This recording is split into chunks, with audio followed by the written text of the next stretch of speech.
迎接台南400，台南市体育局将伫个11月下旬举办台南400马拉松的活动。不过，议员李宗翰想要透过市政总质询，以打开着台南400马拉松的披风来询问官员的意见。议员表示，虽然披风印有台南400的图样，不过就披风的设计，议员却认为，就亲像雨衣本色地啊同款。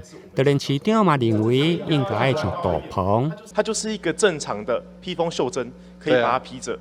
但是它原本的版本，它真的做得很不好看。我就是觉得这么好看的一件作品，挖一个洞，对，这么好看的一件作品，把它搞得像垃圾袋一样，我觉得像那个便利超商买的轻便雨衣一样。因为原先披风是规领的套件式，经过议员请人伫个头前来开叉，才摆脱本色地的印象。但体育局长回应，因为落跑的时可能着气温较低，披风斗篷会用来暖身加御寒。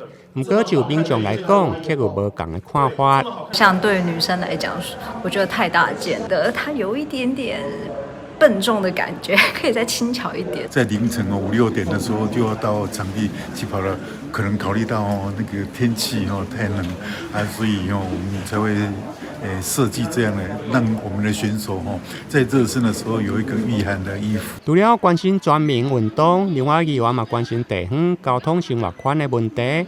议员认为，伫个台南高雄屏东部分有推出月票，现在伫个大嘉义部分嘛正咧规划。议员希望伫个大新营部分会用个纳入分嘉南来规划。